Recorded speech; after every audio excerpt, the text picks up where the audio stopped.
As the twin suns dipped low over the ridges of the valley, Bryson, Silver, and Ethan began the long walk back home, their speeder sled piled high with scrap metal, old wiring coils, cracked consoles, and a half-rusted crimson hull plate stamped with an ancient Sith insignia. Bryson wiped the sweat from his forehead. "Okay, that was actually kinda fun," he laughed, kicking a loose stone down the trail. Ethan grinned. "Yeah, except for when the floor gave out and I fell straight through into the storage pit." Silver smirked. "Consider it training. Sith architecture is hostile even when it's abandoned." The three of them kept walking, their boots crunching against the gravel path as they followed the curve of the hill toward their village. Smoke curled peacefully from chimneys far ahead, and warm yellow lanterns glowed between the clay houses like stars fallen to the ground. As they reached the final ridge, the village came fully into view, quiet, rebuilt, alive. Children ran across the square, chasing each other with wooden swords. Merchants were closing their stalls for the evening, pushing carts of fruit and cloth toward their storage huts. The great oak banner pole in the center of town fluttered proudly with the symbol of the council's alliance. Then someone spotted them. "There they are," a woman shouted, waving. Bryson blinked. "Are they waving at us?" "They are," Silver said, smiling at the sight. A crowd gathered at the entrance path, farmers, workers, older villagers leaning on canes, and young apprentices in simple training robes. Their faces lit up as the trio approached, and hands rose everywhere, waving them in with warmth and gratitude. "You're back. What did you find out there? Did the old stories about the Sith ships turn out true?" A little boy rushed forward, holding up a wooden model of a starfighter. "Bryson, Silver, did you fight any ghosts?" Bryson laughed. "Only the ghosts of bad engineering." Ethan lifted the crimson hull plate off the sled. "We're gonna use this to fix the west gate." The villagers murmured in approval. A few clapped, others stepped forward to help unload the scrap. The atmosphere felt alive, joyful, safe, proud.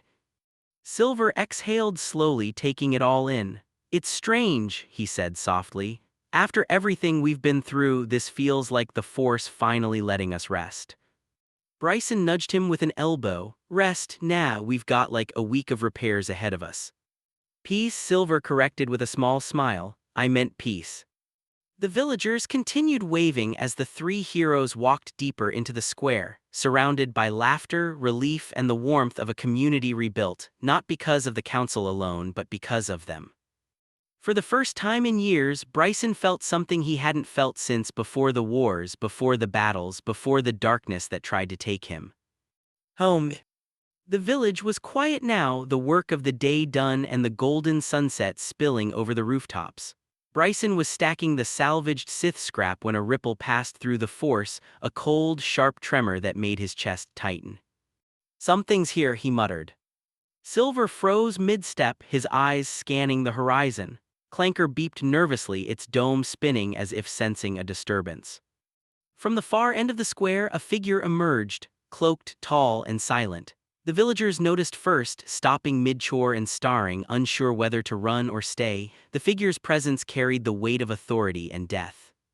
Bryson's hand immediately went to his white saber, igniting it with a sharp hiss. The blade glowed bright, a beacon of light against the dying sun. Silver's hand followed suit, golden saber casting a soft glow across his worn features. "Stay calm," he whispered, though his jaw was tight. "We don't know what this is yet." The Sith stopped at the edge of the square, hood falling back slightly. Bryson and Silver stiffened as the figure's face came into view. Pale skin, sharp cheekbones, but most striking of all, eyes that glimmered icy blue. Bryson's fingers tightened on the hilt. "Blue eyes, that's not normal." Silver's brow furrowed. "Not a Sith we've ever faced, something different." The Sith raised one hand slightly, not in aggression but in observation, as if measuring the village, measuring them. His presence radiated calm menace, confidence, and power. Bryson stepped forward, protecting the villagers instinctively. "You're far from home," he said. "Whatever you are, you leave here now or you face consequences." The Sith's blue eyes glimmered in the sunlight. "Consequences, yes, but first, curiosity." His voice was soft, low, almost hypnotic. "I have watched, I have traveled, and I have waited. You are interesting." Silver tightened his grip on his saber. We don't negotiate with the dark side, you leave or we stop you. The Sith tilted his head, studying them both, and for a moment the Force twisted around him unlike anything Bryson or Silver had felt before. Cold, precise, dangerous. Bryson stepped closer, positioning himself between the villagers and the intruder. We won't let you harm anyone here. The Sith smiled faintly, blue eyes flashing. I do not come to harm yet, but the Force has a way of guiding people to where they are meant to be, and you three are most enticing. Bryson's saber hummed, white light steady and strong, Silver's golden blade mirrored it. Clanker chirped warnings, rolling forward slightly. A tense silence fell over the village, broken only by the wind rustling through the fields. Every villager froze, instinctively aware of the danger, yet held back by the presence of their guardians. Bryson whispered to Silver, ready for anything. Silver nodded, golden saber steady, always. The Sith's smile widened, blue eyes cold, glinting with intent. Then let us see what you are made of. And for the first time in years, the peaceful village square felt like the center of the galaxy's war once again. The three, Bryson, Silver, and Ethan, who had just arrived from the training grounds, stood firm in the village square. The blue-eyed Sith moved like a shadow, calm, measured, every step deliberate. Bryson ignited his saber fully, the white blade a brilliant streak of light mirrored by Silver's golden glow. Ethan drew his own weapon as well, muscles tensed. Clanker whirred anxiously, scanning every movement. The Sith did not attack immediately. He raised one hand, letting the Force ripple like a cold wind through the village. Trees bent slightly, dust swirled, and even Bryson felt the pressure against his chest. Then he struck. The battle was brutal and precise. Bryson moved first, saber swinging in a sweeping arc, but the Sith's blade met his with a shocking speed. Sparks erupted, every clash echoed across the village. Silver's golden saber spun, intercepting another strike meant for Bryson. Ethan dove to protect a group of villagers who had stepped too close. But the Sith was overwhelming. Each of his attacks was calculated, exploiting the slightest misstep. The blue eyes of the Sith glowed faintly as if he could see not just their moves but their intent. Bryson pushed, parried, spun, but every strike was countered. He felt the Force scream through him, warning him to stay alive. Silver grunted as he deflected an overhead strike that almost cleaved a large oak in two. Ethan barely managed to hold his ground against a quick, crushing downward swing. The villagers hid behind buildings, watching in awe and terror. Clanker projected holographic shields around them, though they barely helped. Finally, the Sith leapt backward, disengaging. Both Bryson and Silver stumbled, panting, scorched and bleeding lightly from minor cuts. Their arms shook, their breathing came ragged. Ethan wiped a trickle of blood from his lip. The Sith stood in the center of the square, calm, poised. Blue eyes flicked over each of them.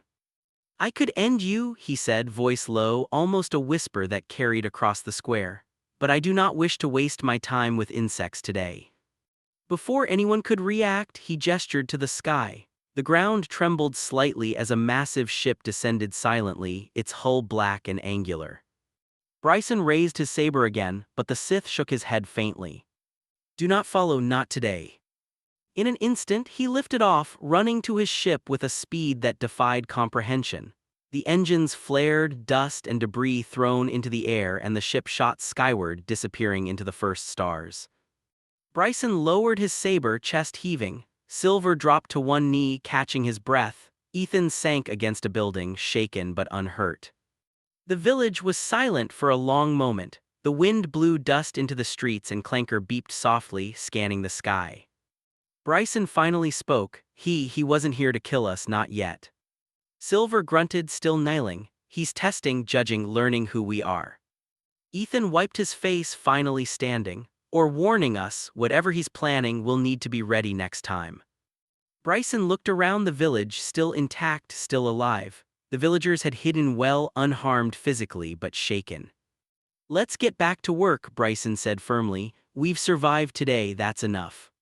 Silver ignited his saber briefly, then deactivated it, eyes following the stars where the Sith ship had vanished. This isn't over, not by a long shot. Bryson sheathed his white saber and looked at Ethan. Then we'll be ready, we always are.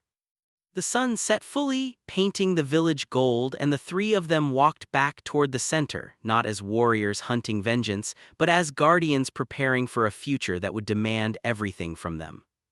The blue-eyed Sith was gone for now, but his shadow lingered in the minds of those who had faced him. And the village still standing would survive. The village woke slowly the next morning. The streets were quiet except for the soft scrape of shovels, the clank of hammers, and the occasional beep from Clanker. Bryson moved among the buildings with practiced ease, inspecting damage from the Sith intrusion, reinforcing walls, patching roofs, and sharpening tools that could double as weapons if needed. "Get that beam tightened," he said to a young villager helping him, pointing to a repaired gate hinge. "If anything tries to break in, it's not coming through here." Silver stood on the ridge above the village, hood pulled tight, golden saber unlit but ready at his side. His gaze stretched to the horizon, to the very spot where the blue-eyed Sith had vanished. Every breeze, every bird in flight, every ripple of the Force kept him alert. "He's out there," Silver muttered to Clanker, who beeped in agreement. "Watching, waiting, calculating."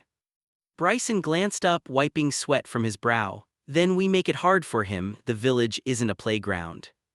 Meanwhile, Ethan had gathered a group of villagers, ranging from teenagers to adults, in the open courtyard.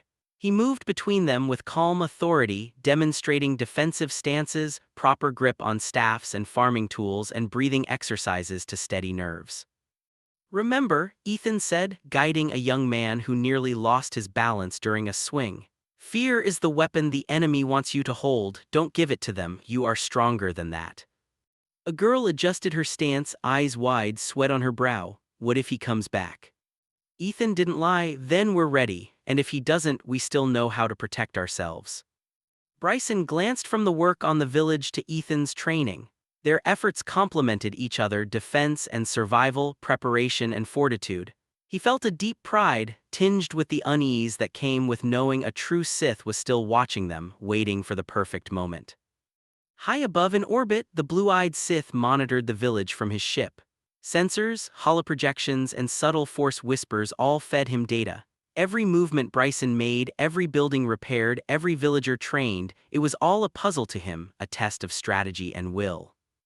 He did not interfere, not yet. Patience was a weapon, and he wielded it as easily as a lightsaber. Below, the village seemed unaware of his observation. Children ran laughing across the fields, farmers carried baskets of crops, and the three guardians of the settlement continued their preparations. The Sith's blue eyes glimmered in the dim interior of his ship. "They are strong, too strong for their own good," he whispered, "but soon the game begins." Far across the galaxy, in the Imperial remnants hidden in the Outer Rim, the echo of a dark will stirred. The remnants of Emperor Palpatine's influence, programs, hollows, and contingency plans activated. Ships were readying, fleets moving into place, and the seeds of Order 66 were being whispered into the minds of any surviving command structures. Unseen, distant, and patient, Palpatine's shadow began its long, silent march toward domination once more. Hours passed. The sun hung high, burning gold across the rooftops and fields.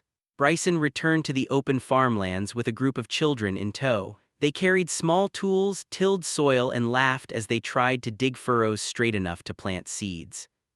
"Keep your back straight," Bryson instructed, demonstrating. "Bend from the knees, always use leverage." A small boy stumbled, dropping his hoe. Bryson caught it before it hit the ground. "There you go, try again." Silver stood on the ridge, watching silently, his hands resting lightly on his saber. He didn't speak. He only observed, ready to intervene if the shadow from above dared descend upon the village. Ethan returned from the training grounds, his arms crossed, a towel around his neck. "How are the young farmers?" he asked, scanning the fields. "They're learning," Bryson said, brushing dust from his hands, "and they're not afraid." Ethan smiled faintly. "Good, that's all we can ask." The three men shared a quiet glance, a silent acknowledgement that even amidst peace, the galaxy was still dangerous. And even with joy, vigilance was their constant companion. Above them, unseen, the blue-eyed Sith continued to study, waiting for a moment of weakness. Far across the stars, Palpatine's machinations moved forward unnoticed. And yet, in the village below, life persisted, normal, simple, precious. Bryson knelt to plant the next row of seedlings, his hands in the dirt, the white saber resting on his hip. Children followed his motions, copying every move, learning patience, learning care, learning strength without fear.